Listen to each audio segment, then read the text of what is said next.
आज आपके बीच आने का मकसद ये है कि 23 सितंबर के दिन हम लोगों ने एक ऐलान किया है कि चले सब हम मिलकर मुंबई चलते हैं।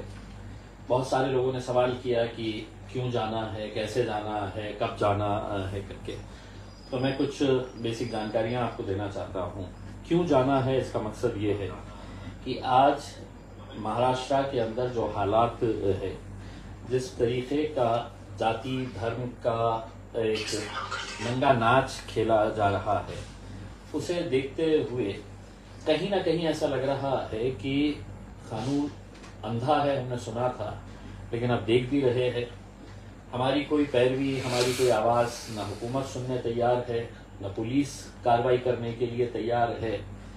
बड़े अफसोस के साथ कहना पड़ रहा है, अदालतों का हम बहुत सम्मान करते हैं, लेकिन अदालतों से भी जितनी उम्मीद थी वो उम्मीदें भी हमें पूरी होते हुए नजर नहीं आ रही है। ऐसे हालात के अंदर हमारे पास दो ही रास्ते हैं। एक तो जो चल रहा है उसे खामोशी से सुन ले, देख ले, बर्दाश्त कर ले और घर में बैठ जाए। और दूसरा ये है कि अगर अपने मुल्क से मोहब्बत करते हैं, अपने इस राज्य से मोहब्बत करते हैं, महाराष्ट्र से अगर हमको प्यार है और ये जानते हैं कि हम सभी को साथ में मिलकर रहना है, तो ऐसे हालात के अंदर कहीं ना कहीं जो गलत हो रहा है उसको उजागर करने की जरूरत है। सरकार, पुलिस और प्रशासन के ऊपर ये दबाव डालने की जरूरत है कि ये मुल्क कानून के हिसाब से चलेगा, ये मुल्क कायदे के हिसाब से चलेगा, ये मुल्क जमहूरी तर्ज के ऊपर अगर चलना है तो संविधान के हिसाब से चलेगा। कहीं गुंडागर्दी के हिसाब से, किसी गलत तरीके से जो गुंडे मवाली जो हरकतें आज कर रहे हैं, उनकी जो हौसले बढ़ते जा रहे हैं, वो इसलिए बढ़ते जा रहे हैं कि कहीं ना कहीं पीछे से सरकार को इनका समर्थन है, कहीं ना कहीं पुलिस के हाथ बंधे हुए हैं। तो ये सब चीजें सामने लाने के लिए, सरकार को नींद से जगाने के लिए हमने ऐलान किया कि 23 तारीख के दिन हम मुंबई चलेंगे। अब पूरे महाराष्ट्र से हमने लोगों से ये अपील किया है कि अपनी गाड़ियों के जरिए आप मुंबई पहुंचे। अब कब पहुंचना है, कैसा पहुंचना है, कहाँ पहुंचना है, ये हम आपको आगे जब फेसबुक लाइव करेंगे इसके अंदर ये जानकारी देंगे। अभी ये जरूरी है ये बताना कि हम मुंबई इस वजह से जा रहे हैं कि हम महाराष्ट्र के मुख्यमंत्री को एक संविधान की कॉपी भेंट करना चाह रहे हैं। हो सकता है कि उनके ऑफिस में कहीं संविधान की प्रति जो है वो फ्रेम कर कर लगी हुई होगी, लेकिन मुख्यमंत्री साहब की नजर उसके ऊपर कभी गई नहीं होगी। हो सकता है कि उनके ऑफिस में कुछ जो किताबें रखी हुई होगी उसमें एक संविधान की कॉपी भी रखी हुई होगी उसमें। हो सकता है कि महाराष्ट्र के पुलिस के कई अधिकारियों के पास ये संविधान की कॉपी उनके ऑफिस में मौजूद होगी, लेकिन शायद वो भूल गए हैं कि ये देश चलेगा तो संविधान के हिसाब से चलेगा। हमारी नाराजगी किस बात को लेकर है, और सिर्फ मेरी नाराजगी नहीं है, सिर्फ मुसलमानों की नाराजगी नहीं है, बल्कि मैं समझता हूँ इस मुल्क के तमाम वो सेक्युलर लोग, अपनी सेक्युलर सोच जो रखने वाले हैं, उन्हें भी लगता है कि कहीं ना कहीं कुछ गलत हो रहा है, लेकिन कोई बोलने के लिए तैयार नहीं है, कोई खड़े रहकर आवाज उठाने के लिए तैयार नहीं है। शुरुआत कहाँ से होती है, तो यहीं पे एक रामगिरी नाम का शख्स हमारे हुजूर अकरम सल्लल्लाहु अलैहि वसल्लम, prophet Muhammad peace be upon him, इनके बारे में एक बयान देता है, और इतना घटिया और घिनौना बयान देता है वो। और उसके बाद महाराष्ट्र के मुख्यमंत्री एकनाथ शिंदे साहब आते हैं, ये जानते हुए कि महाराष्ट्र के अंदर बहुत गुस्से का माहौल है, लोग एफआईआर रजिस्टर करवा रहे हैं। वो आकर उसकी पीठ थपथपाते हैं और कहते हैं कि हम तुम्हारे बाल को भी धक्का लगने नहीं देंगे। यानी कि जो सोच उस रामगिरी की है, वही सोच महाराष्ट्र के मुख्यमंत्री एकनाथ शिंदे साहब की है, वही सोच देवेंद्र फडणवीस साहब की है, और वही सोच अजीत पवार साहब की है, क्योंकि सरकार के अंदर ये तीनों बैठे हैं। और मुख्यमंत्री जब कोई स्टेटमेंट करता है तो वो अपने सरकार की तरफ से करता है। यानी कि इसका मतलब साफ है कि हुजूर की शान के अंदर गुस्ताखी सिर्फ अकेले एकनाथ शिंदे साहब ने नहीं की है, बल्कि उनके साथ देवेंद्र फडणवीस साहब ने की है, उनके पूरे मंत्रियों ने की है, और उसी के साथ साथ अजीत पवार साहब और उनके पूरी मंत्रियों ने भी इस बेहुरमती के अंदर वो भी उतने ही जिम्मेदार है। तकरीबन 60 FIRs पूरे महाराष्ट्र में और महाराष्ट्र के बाहर रजिस्टर किए गए कि ये रामगिरी के खिलाफ कार्रवाई होनी चाहिए। उसमें कार्रवाई तो बहुत दूर की बात, एक सादी नोटिस भी उसको पहुंचाई नहीं गई, और पहुंचाते भी कैसा, क्योंकि महाराष्ट्र के जो मुख्यमंत्री है, जो इनके माई बाप है, उन्होंने आके कह दिया है कि हम तुम्हारे बाल को धक्का नहीं लगाने देंगे। अब कई सारे पुलिस ऑफिसर्स बहुत अच्छे हैं, बहुत अच्छे से अपना कर्तव्य निभाते हैं, उन्हें भी ऐसा लगा कि मैं कैसे कार्रवाई कर सकता हूं जब मुख्यमंत्री ने ही साफ तरीके से उसकी सुरक्षा की जिम्मेदारी ले ली और इसे ये कह दिया है कि भाई हम आपके बाल को भी धक्का नहीं लगने देंगे। तो ऐसे हालात के अंदर या तो हम खामोश बैठ जाए या कहीं ना कहीं अपनी नाराजगी का इजहार करें। हमने अपनी नाराजगी का इजहार FIR रजिस्टर करवा के कर दिया। FIR रजिस्टर होने के बाद जब पुलिस कार्रवाई नहीं कर रही तो अदालत चले गए। बॉम्बे हाई कोर्ट के अंदर जब इसकी पिटीशन लग रही थी तो जजेस ने ये कहा कि जब अदालत में ये बताया गया कि बहुत सारे लोग आंदोलन कर रहे हैं, भूख हड़ताल के ऊपर बैठे हुए हैं, लॉ एंड ऑर्डर का सिचुएशन है, तो अदालत ने कहा कि क्या आप हमारे ऊपर दबाव डाल रहे हैं। और अदालत ने बड़े अच्छे तरीके से कहा कि पुलिस वालों साइबर सेल की मदद लो और वो जो क्लिप है वो क्लिप निकाल दो करके। हम ये उम्मीद कर रहे थे कि अदालत कम से कम ये कहेगा कि इतने सारे FIR रजिस्टर हुए हैं, कहीं ना कहीं कोई अच्छी कार्रवाई करनी चाहिए, पुलिस ने अपने कर्तव्यों को निभाते हुए अपने कार्रवाई करना चाहिए करके ये हम उम्मीद कर रहे थे। लेकिन अदालत ने ऐसा कुछ नहीं कहा। अब हमारे सामने ये सवाल आ जाता है कि हम जाए तो सरकार के पास नहीं जा सकते क्योंकि सरकार ने तो ऐसे लोगों का समर्थन कर दिया है, पुलिस के पास नहीं जा सकते हैं क्योंकि पुलिस तो बिल्कुल अभी फिलहाल अंधा कानून जिस तरह से होता है उसका किरदार निभा रही है कि नहीं सरकार ने तो मेरे हाथ बांध दिए हैं, मैं कोई कार्रवाई नहीं कर सकता हूं करके। फिर अदालत से उम्मीद की जा रही है तो अदालत ने साफ कह दिया है कि तुम हमारे ऊपर दबाव डाल रहे हैं और निकाल दो क्लिप निकाल दो। हम उम्मीद कर रहे थे अदालत ये कहता कि नहीं पुलिस ने कार्रवाई करनी चाहिए और इस तरह का कोई भी बयान किसी ने भी नहीं देना चाहिए। ये इस मुल्क की खूबसूरती है कि यहाँ पर अलग अलग जाति धर्म और मजहब के लोग रहते हैं और पिछले 76 सालों के अंदर कभी ऐसा नहीं हुआ है कि किसी ने ये कहा है कि तुम मेरे धर्म के हिसाब से जीना सीखो, तुम मेरा धर्म मानो करके, और ना किसी ने ये कहा है कि तुम्हें हमारे मजहब के हिसाब से चलना। ये इस मुल्क की खूबसूरती है कि जब मुल्क आजाद हुआ तो यही बताया गया कि तुम्हारी मस्जिदें रहेगी, तुम्हारी मंदिरें रहेगी, गिरजाघर रहेगा, तुमको जिसकी पूजा करना है, तुम्हें जिसकी इबादत करना है तुम कर सकते हैं करके।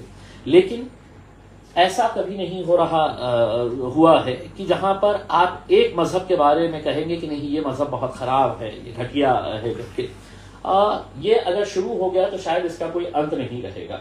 और जब ये रामगिरी के ऊपर कोई कार्रवाई नहीं हुई तो देवेंद्र फडणवीस साहब ने कुछ अपने प्यादे मार्केट में छोड़े हुए कि वो जाए और पूरे महाराष्ट्र भर के अंदर बस भड़काने का काम करे, और उसी के तहत भारतीय जनता पार्टी का एक नेता इस हद तक कह देता है कि हम मस्जिद में घुस के मुसलमानों को चुन चुन के मारेंगे करके।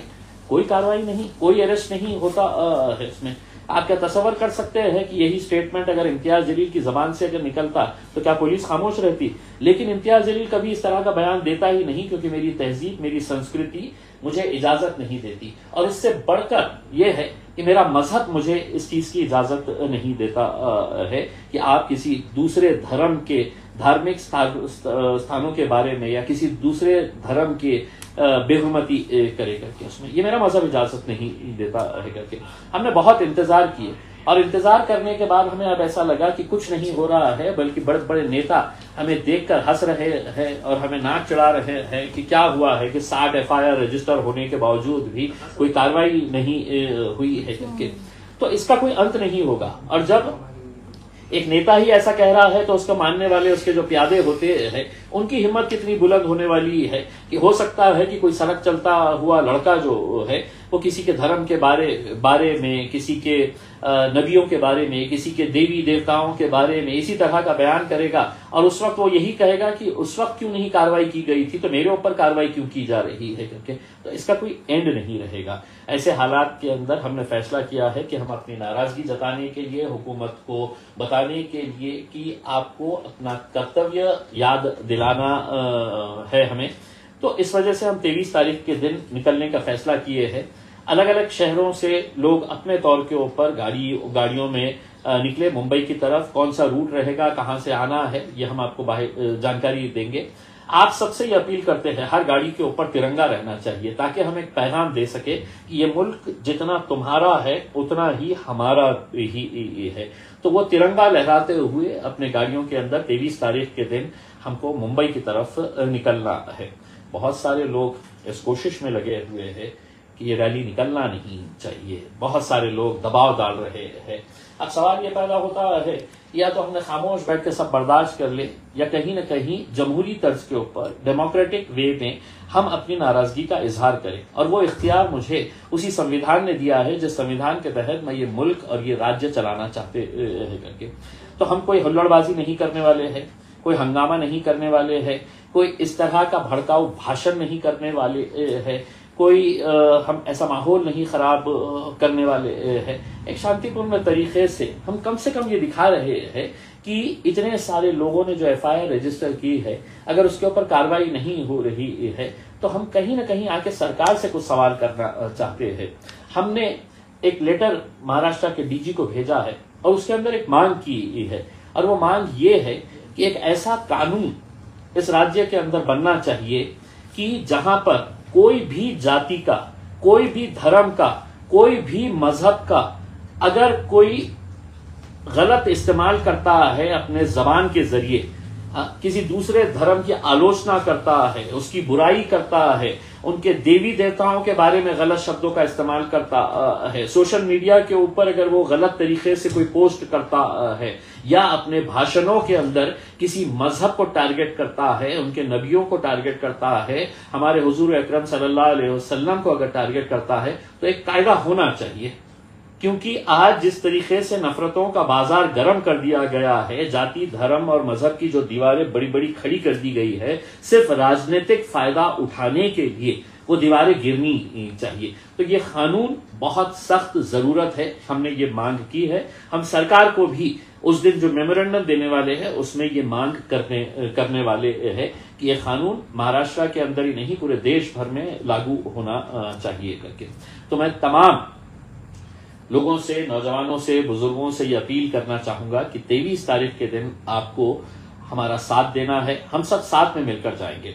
और हाँ, एक बात मैं साफ तरीके से ये बताना चाहता हूं, ये कोई मजलिस इत्तेहादुल मुस्लिमीन का कोई कार्यक्रम है या हमने इसको ऑर्गेनाइज किया है, ऐसा नहीं है। बाहैसियत मुसलमान अगर आप किसी राजनीतिक पार्टी से ताल्लुक रखते हैं, चाहे वो कांग्रेस हो, राष्ट्रवादी कांग्रेस हो, उद्धव ठाकरे हो, अजीत पवार की पार्टी हो, एकनाथ शिंदे के साथ भी है, कई सारे तो बीजेपी के साथ भी है, उन तमाम से मैं ये कहना चाहूंगा कि ये बाहैसियत मुसलमान आपको इसके अंदर शामिल होना है। अगर वाकई में अगर आप ये मानते हैं कि आपका और मेरा रिश्ता क्या है, तो ला इलाहा इल्लल्लाह मुहम्मद रसूलुल्लाह, और अगर हमारे रसूलुल्लाह के ऊपर ही अगर इस तरह के अगर हमले अगर हो रहे हैं, गुस्ताखी अगर हो रही है, और आप अपनी सियासी दुकान सजा कर बैठे हुए हैं कि नहीं मैं इसके साथ कैसा जाऊंगा, तो मैं आपसे अपील कर रहा हूं कि आप आइए, इसका नेतृत्व आप करिए, आप लीड करिएगा। मैं एक सामान्य एक मुसलमान की हैसियत से जो इस मुल्क से मोहब्बत करता है, आपके पीछे खड़े रहने के लिए तैयार हूं। इसके अंदर कोई सियासी प्लेटफॉर्म नहीं, आप कौन सी मिल्ली तंजीम से ताल्लुक रखते हैं, आप रहिए वहां पर, आपको मुबारक है।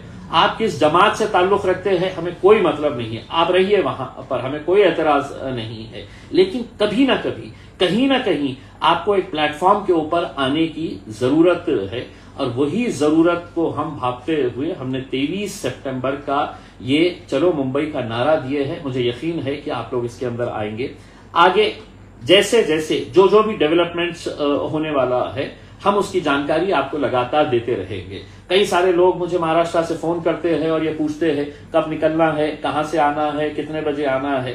तो मेहरबानी करके आप मुझे पर्सनल के अंदर फोन ना करते हुए आपको जो भी जानकारी है वो सोशल मीडिया के जरिए, फेसबुक लाइव के जरिए, इंस्टाग्राम के जरिए, व्हाट्सएप के जरिए आपको ये पूरी जानकारी दी जाने वाली है। तो मैं यही अपील करता हूं कि एक बार मुत्तहिद होकर एक ताकत बनकर हमें खड़े रहने की जरूरत है, और यहाँ की हुकूमत को ये बताने की जरूरत है कि मुल्क चलेगा, राज्य चलेगा तो संविधान के हिसाब से, कायदे के हिसाब से, कानून के हिसाब से, ना कि गुंडागर्दी के हिसाब से। बहुत बहुत शुक्रिया।